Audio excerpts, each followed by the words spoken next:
Welcome back, viewers. Today you find me back at the NEC for the Classic Motor Show. Now I was here last year and sort of rushed around and didn't really manage to get everything in. Today I am helping out on the Renault Owners Club stand, hence the club clothing I've got on. And last year they were celebrating the Renault 4 reaching a big anniversary, but this year it's the Renault 5. So hard to believe, in 2022 the Renault 5 turned 50 years old. It's remarkable that we actually got here because this car could have so easily never have happened. Designer Michel Boue, a young designer, were basically sketching this sort of inner tea break or a little bit of an after work out of hours project. Management caught wind of it and they loved the design, and in a matter of weeks they'd gone from sketches to small scale models and then on to full scale models. Sadly though, Michel Boue actually passed away. He contracted cancer and he didn't actually live long enough to see his car go on sale, let alone become the huge success that it turned out to be. This particular example that we have here is a very, very early car indeed. This one is a TL. There was two models at launch, an L and a TL. With the 956cc engine, both 4-speed gearboxes. So this one has quite a unique gear change system, and it was only on these very early cars. A hockey stick or an umbrella style if you prefer, where basically you've got a lever that comes out from the dashboard with a 90-degree bend in it. And what's really interesting is that lever, a rod, comes straight under the bonnet here on top of the engine and to basically work the gears. Gear lever comes out of the dashboard. Obviously as you operate it here, you can see the rod moving under the bonnet as you select the gears. Of course the car did evolve over time, and this example that we've got here next to me has actually got the gear lever in a more conventional place on the floor. It's also got a more comprehensive dashboard as well over the earlier car. But something even more remarkable that we've got here, when the Renault 5 initially went on sale, it was only available as a 3-door. Now a 5-door had been envisaged all those years ago, but didn't actually come along until sort of the end of the decade. The Spanish, however, couldn't wait that long, so they added a couple of doors, but they didn't just add a couple of doors, because they actually added a saloon body to the range. Badged as the Siete or Renault 7, basically a Renault 5, but a saloon body style. I've never ever seen one of these cars before, other than on pictures, so a real treat to have one here at the show today. I'm joined here by Alan now. Alan's got quite a substantial car collection, I understand. Yeah, I've got a few. Just a few? More than your average. More than your average. But one of the cars he's brought today is this 7. So of all the things to collect, how did you come to own a 7? I was drunk and I came back from the pub and I saw it on Messenger, like on the Facebook thing, and I saw a picture of the seats. And I just messaged the guy that night and said, I'll buy it. Woke up the next morning with a message going, do you want to come around today? And I said yes, and I went and bought it. I'm very glad I did. It's fantastic. Now I did know a chap who bought a Toyota Corolla on eBay when he was drunk, quite cheaply, and got a shock the next morning. But obviously Toyota Corollas, there were quite a lot of them. They were a common car, and they was built to run forever. Renault 7 though, it's not a car we had in the UK, is it? So it's quite a rare car to accidentally purchase. I didn't see the car, I just saw the seats. I didn't even know it was attached to that car. I literally saw the seats, and I thought it was a Renault 5 when I bought it. I didn't know it was a 7 until I looked at the pictures, so I was really chuffed because I've never seen one before, and it's just a beautiful car. Yeah, and I trust the car was already in the UK? Yeah, it's in Devon, during lockdown, so right. I just thought, right, go and get it. Went down with Dawson the next day in the dog, and we just drove down. Looked at it, gave him the money, said, yeah, God, it's fantastic. He had a Renault 5 as well, similar to that one over there. All right. I nearly bought that as well, but it wasn't. It was the transverse one, not the old-fashioned one, which I prefer. So. Ah, right, okay. Yeah, because these early cars, it's technically a front mid-mounted engine, isn't it? Because the gearbox sits in front of the. Yeah, it's only Audi that did something similar. There aren't many. I think it's Subaru, technically four-wheel drive. There's not that many that do it, but it's nice because you can get around it and you can work in it. I don't like a transverse engine, but that technically isn't. Yeah. So that's good. Wonderful.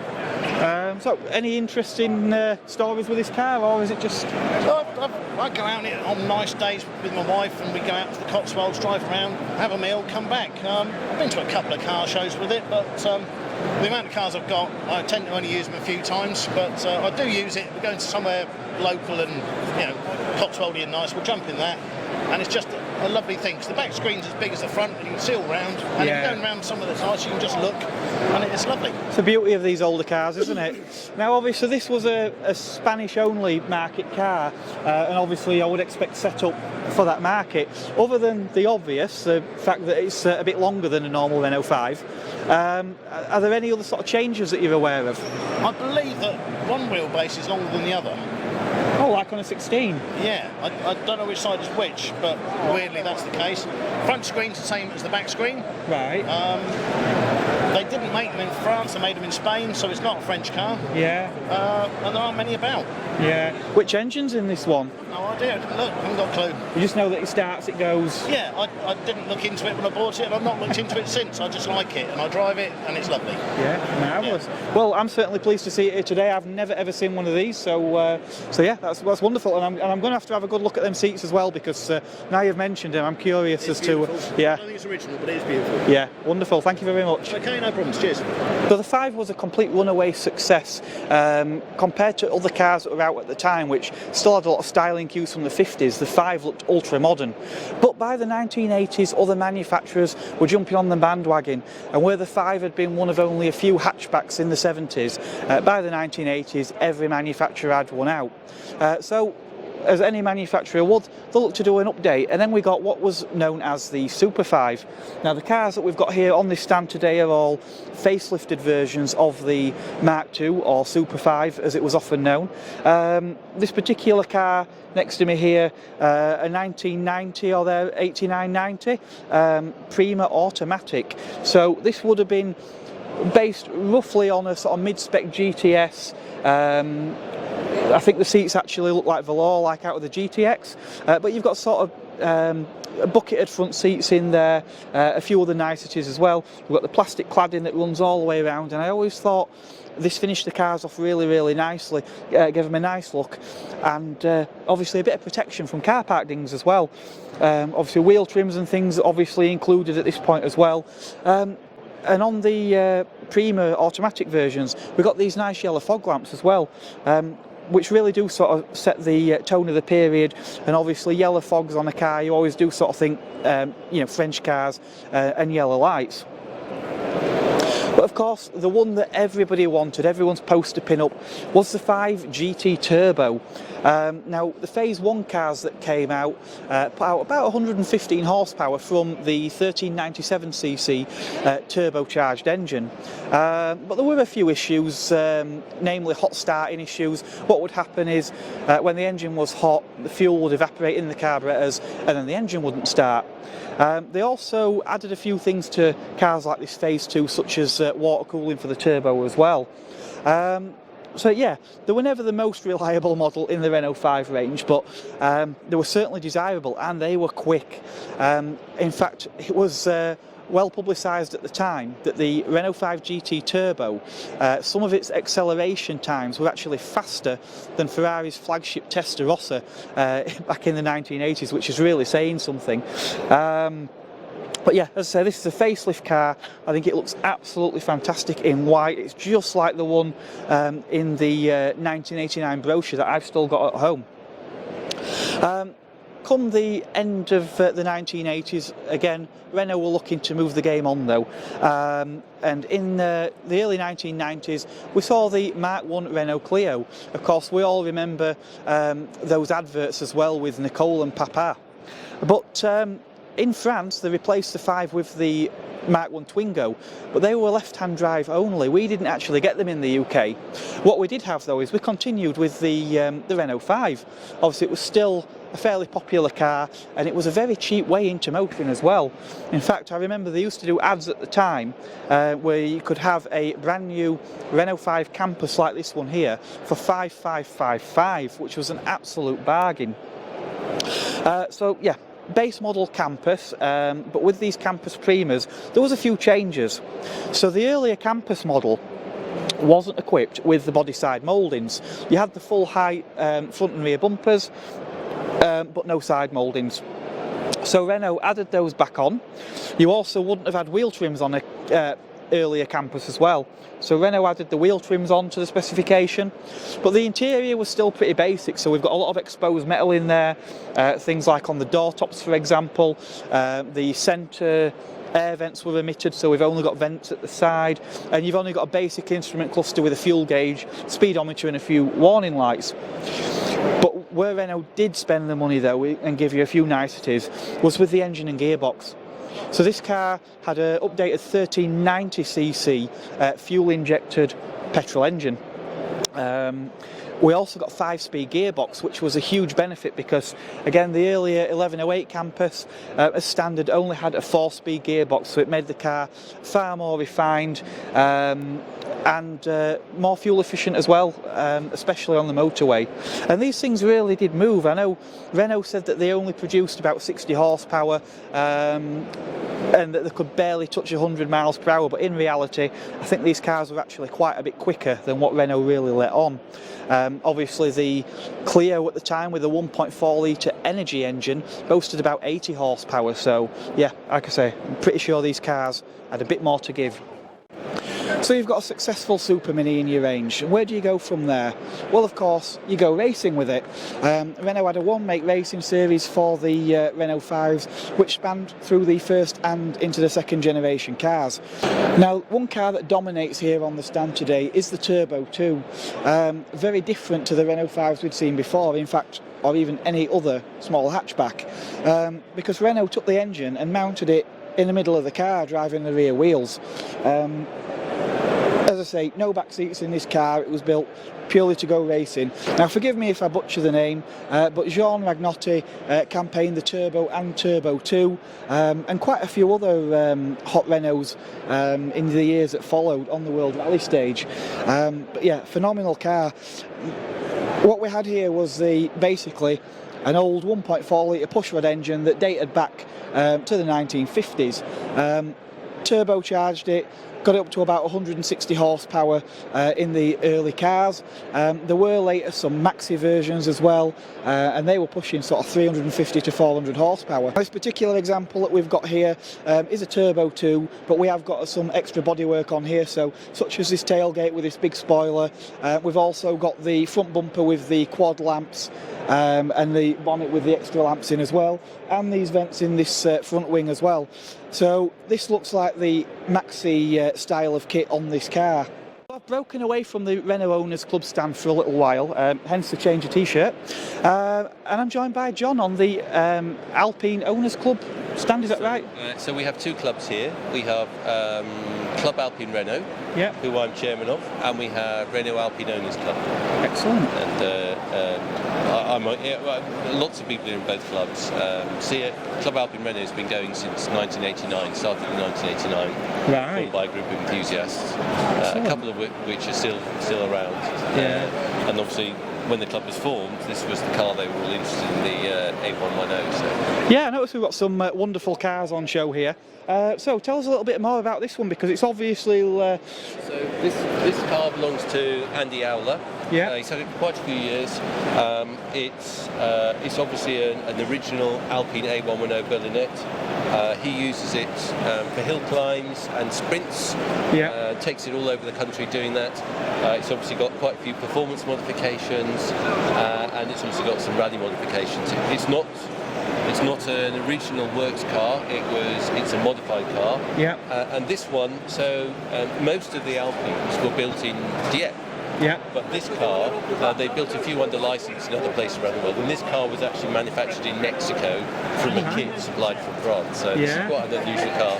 Yeah. But of course, underneath it's the same car, same performance, and the same kind of driving characteristics. I imagine it would have probably worked quite well in some of these other countries as well, because obviously it was a car that was built, that went rallying with them. Yeah. So it probably would have worked quite well on sort of unmade roads and...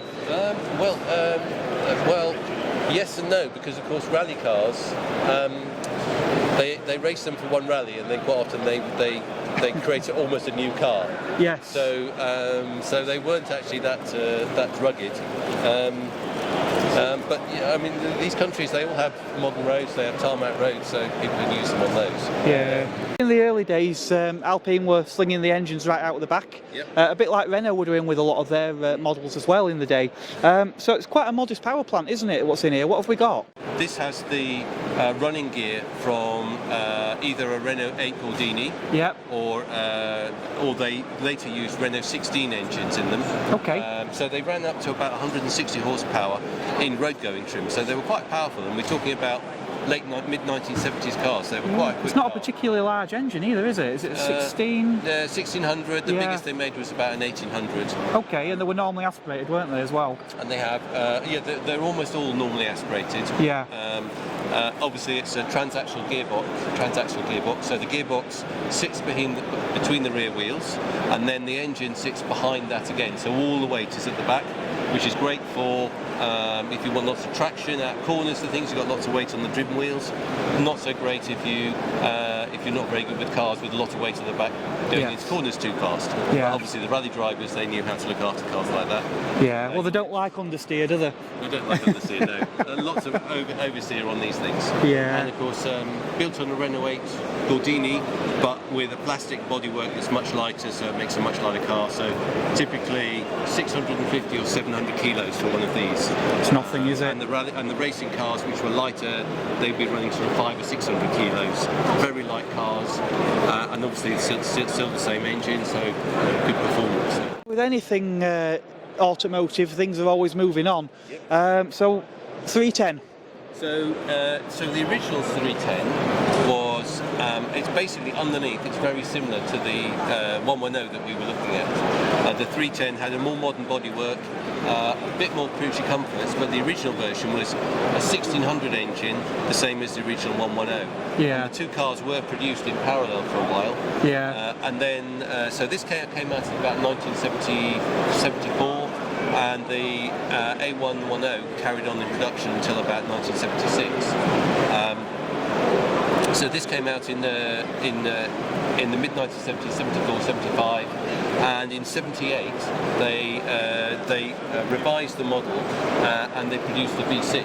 It's got slightly narrower headlamps, so the original car had almost the whole of the front was glazed in, whereas on this it's only got two headlamps on each side. Yeah. And it had a V6 engine, but still behind the rear axle. Was that the Renault Volvo? So it's a PRV engine, yeah. 2.8? This was that car at that time was a 2.6. 2.6. So Yeah. V6 2.6 gave it much better performance, a lot more torque, Yeah. with not too much extra weight on the engine. So it made a more sophisticated, more refined car, more able to compete with Porsche. Was that the same power plant that went in the DeLorean, or was that a later evolution? So the DeLorean, I think, has got a 2.8. Yeah. But of course, the DeLorean is atmospheric and also had a lot of emission controls built onto it. So Yeah. it was quite low powered. Yes, I understand, yeah. And again, this is a lightweight plastic body. It's actually a 2+2, so you've got some rear seat space in there, and you've got some boot space at the front. So it's quite a practical car, as well as being a nice performance car. Yeah. And were they still normally aspirated at this point? And they're all still normally aspirated. Yeah. Obviously the GTA. So that was followed by the GTA, Yeah. and the GTA was the first Alpine to be produced in right-hand drive. Okay. So they actually sold about 500 cars in the UK, were registered altogether in right-hand drive. This one is a naturally aspirated, Yeah. but it's a 2.8 litre engine, so it's about 165 horsepower, whereas this one is about 150. Yeah. Obviously a more modern body shell. By the time this car was manufactured, Alpine had been completely taken over by Renault. Yeah. And so a lot more Renault investment went into the car. There's more Renault parts here, more shared parts in the cars. But again, the basic layout, the 2+2 with an engine, the transaxle gearbox, and then the engine behind the rear axle, completely rear axle. Yeah. And this came in two styles. It came with a naturally aspirated engine, 2.8 litres, about 166 horsepower, and then a turbocharged version which had a little bit more than 200 horsepower. Yeah. And again, of course, plastic bodywork, so it's very light. They're about 1,250 kilos. Yeah. So 200 horsepower and 1,250 kilo cars makes for quite a good performance. Certainly did back at in that period as well. Obviously cars weren't as powerful. I was speaking to a gentleman actually who took one of these on the Autobahn, and he said that was the thing, the step up in refinement with this generation of car over the 310, and especially if you've got the turbocharged version, it really was a fantastic GT car as opposed to you know, an all-out sports car. But I must admit that one thing that strikes me with these, it's got the most bizarre windscreen wipers I think I've ever seen on any car. Clap hand wipers. Yeah. And as far as I can tell, the only reason they did them like that was so that when they were parked, they were symmetrical, so the car looked nice and symmetrical in the front. I couldn't see any reason why. Reason to do it. No, because normally clap hand wipers they pivot from the outside, don't they? Not from the middle. Yep. Yeah. So most unusual. But yeah, certainly it's a shame they didn't sell in larger numbers, because people always used to call them the French 911, but they're certainly far rarer than any Porsche, aren't they? Yeah. They're much rarer. Yes, there are more. You see them in France. You see more of them in France. Yeah. But yes, in the UK they're pretty rare now. There's still about probably something in the order of about 80 cars that are red going. Probably another twice that number on Sawn. Yeah. Some in very good condition, some in quite poor condition. Yeah. Obviously from there we progressed to the 610. The 610 was quite an evolution. Obviously we got things like pop-up lights, which were quite unusual when most manufacturers were moving away, taking cars with pop-ups and going away from that, and Alpine went the other way. But obviously the sort of most performance, most luxurious model, but sadly not a big seller either, were they? Well, so the GTA was introduced in about 1984, and they were selling them up to about 1991. Mm-hmm. This was launched in 91. If you look at it, you'll see there are lots of similarities. So all of the glass is the same. The big differences on these are inside and underneath. So inside they got a completely new interior, much more modern interior, much more luxurious. Underneath they made them stronger. They still had this plan that they might sell them in the US, so they put a lot of, where there was plastic before, they put a lot of metal to make them stronger. Yeah. They also enlarged the engine, so whereas the GTA came with a 2.5 litre turbo with 200 horsepower, this came with a 3 litre turbo which had 250 horsepower. Yeah. Although out to the factory quite a few of them had a bit more than that. Yeah. But the basic setup is still the same. With rear engine, 2+2 seating. The boot space in the front now has it doesn't exist anymore because they put the spare wheel there to try and even out the weight of the car. Right. Put more weight at the front. Yeah. And it was launched in '92. We were just coming into a recession, and people weren't buying sporty cars. And they started off at £38,000 basic price, and then after about 2 years, they dropped that to £30,000 in the UK, and they did sell a few more. And but that was still a lot of money back in. Still a lot of money, yeah. Yeah. And there was a lot of competition. You know, the Germans were making lots of different sports cars.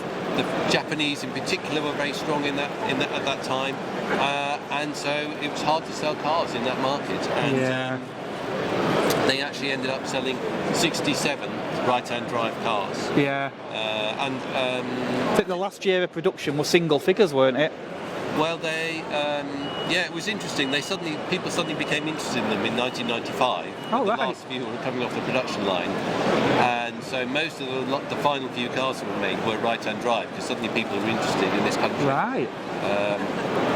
But yeah, that was the end of the Alpine, and for everyone in the club, we thought that was the end of the Alpine brand forever. Yeah. But thankfully not. A few years ago, under Renault ownership, they decided to revive the brand, didn't they? And we started seeing some really interesting sort of promotional footage, didn't we, of some of the cars they've been working on, which resulted in this fine machine behind us. So it looks a bit like an A110, but there is one big difference with this car: placement of the engine. Well, yes. So yeah, there were lots of, you know, when the 610 went out to production in 1995, you know, we thought that was it, and every now and again you'd see pictures in the magazine of a prototype which was just a picture and nothing came of it. And then, of course, in about 2015, they announced they were going to produce a car jointly with Caterham, and after a while Caterham dropped out, but Renault continued, and this is the result. The launch in the UK was 2017, and at the end of 2018 the car went on sale in the UK. This is all aluminium. It's effectively got the engine from a Megane RS, a 1.8, behind the rear seat, so it's now only a two-seater. You have a boot at the front and a boot at the back, so it's quite practical. And critically, because it's very lightweight, made out of aluminium, it's only about 1,100 kilos. So although it's only got about 200, this one has about 290 horsepower, with only 1,100 kilos to push along, it's a very swift car. Was this a GT or an S? So this is an S. This is the original model had 250 horsepower. The S came out with 290 horsepower and stiffer suspension, more designed for track use, which is what this is. And there's also a GT which has the bigger engine, the more powerful engine, but the same suspension as the original car. So you can get the comfort of the original car, although it's still got great handling. But you have the power of the S. So. I think for someone who appreciates a comfortable ride like myself, I think the GT or perhaps the standard model might be the pick of the bunch. I mean the S is not that stiff, but because of its lightness, when the new Alpine came out, if you read any of the road tests, they really loved it for its handling, but its comfort as well. You know, it goes. They're really quick cars on corners. They're still quite nice and compliant. So they're really nice cars. I must admit, there's not many modern cars at any price point that really float my boat, but I think if I had the means and I were buying a new car, this is probably what I would be coming to have a look at. And like I say, I think the base model car is about 59, 60,000? This is, so and another 10,000. About 55, And you get up to about 65 or 70 with a few extras and the bigger engine and the GT and a few things. So I mean, it's a lot of money, but then if you look at what else you're going to get for the price, and in terms of exclusivity, far more exclusive than any Porsche, and not only that, but a lot lighter as well. The other thing is that the depreciation has been very low on them. So I know in the current climate depreciation is low anyway, but the original cars launched in 2018 for about £50,000 each. They're still worth about 40,000. You struggle to find one for less than 40,000, so they've kept their value really well. Well, I had a look a few months ago online, and I actually only found 2 cars for sale. So that just shows how. There's a few around, but the factory can't produce that many a day. So they have recently increased production, but they're still not producing many. So I think so far this year in the UK they've sold about 220. So it's all small volume and still built in Dieppe. And they're all still made in Dieppe. And I was at Dieppe in May. They had a celebration for the founder's birthday. They were celebrating 100 years since he was born, and they had 1,000 Alpines on the seafront at Dieppe. So that was pretty special. It's funny, that was in the last edition of our Renault Owners Club magazine, because one of our club members actually took his 5 Alpine over there. Like that, they'll be really keen on. Yes. Oh yeah. He says you could tell the sense of pride the people had in the cars, and it sounded like a fantastic event. Well, it's been wonderful having a look around on here, and who knows, let's see where Alpine's going to go next. Well, so Alpine is Renault's premium brand now. So you will see electric cars, you will see premium SUVs, which are hybrids. This is what Renault are doing. Renault want to do with Alpine. They want something to do the same as Citroën did with the DS brands. They turned it into a separate brand and pushed it up to a premium level. And this is what Renault's plan is. So. And with the RS badge being dropped, then interesting times ahead. That's smashing. Okay. Thank you very much. Good to meet you, man. Likewise. I hope you've enjoyed part 1. This video is now rapidly approaching 30 minutes, so we're going to hit the pause button, but fear not, because there'll be more coming in part 2.